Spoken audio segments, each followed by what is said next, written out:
nice people! Welcome to our channel, Mami Iza and Izaak Vlog. For today's video guys, dahil Sabado ngayon, bonding time with Dudong Izaak. Nandito na naman kami sa Rizal Park o mismo sa aming City Hall.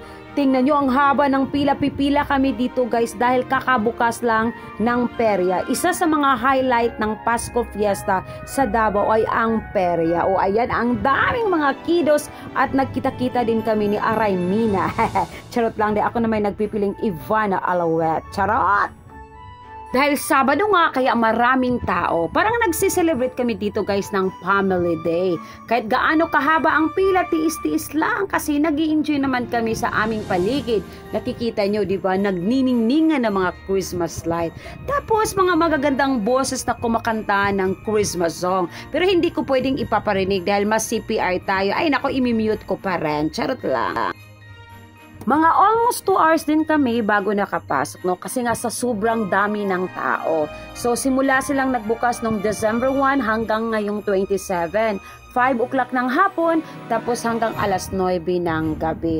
Okay lang guys, habang pumipila ka, libre naman ng lugaw. So, only lugaw dito. Ako nga nakatatlong cup din ako ng lugaw dahil sa sobrang sarap naman ng lugaw.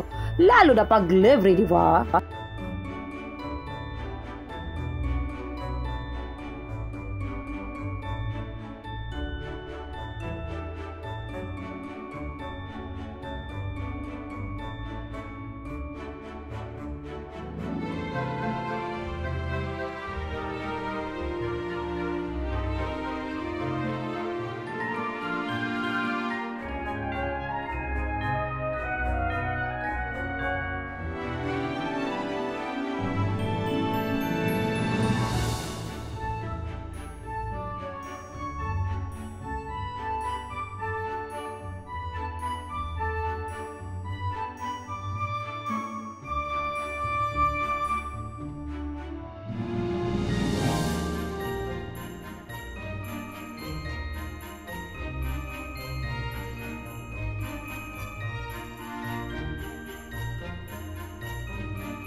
Ayan guys, per kiddo, meron pong 2 ticket para sa rides at 2 ticket naman para sa food. Kitang-kita nyo naman, claim na ni Dudong ang kanyang food, ice cream at ang cotton candy. So, sasakay din siya sa ride na gusto niya. Ito po yung carousel at ang Pegasus. Bawat rides ay kailangan talaga merong guardian. So, depende din sa edad.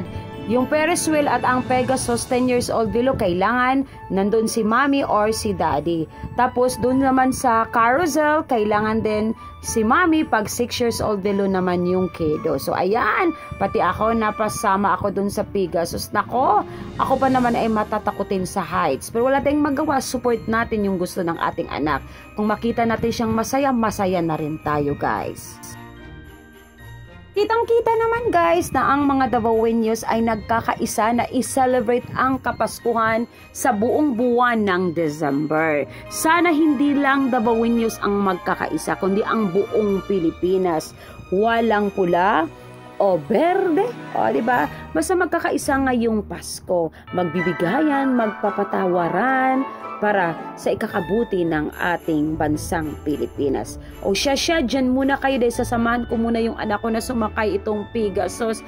Hoy, kabuhi Israel, pero para sa ekonomi ng kasiyahan ng ating anak, go, support lang tayo. Kaya naman, bye-bye sa inyong lahat at Happy Merry Christmas po sa ating lahat.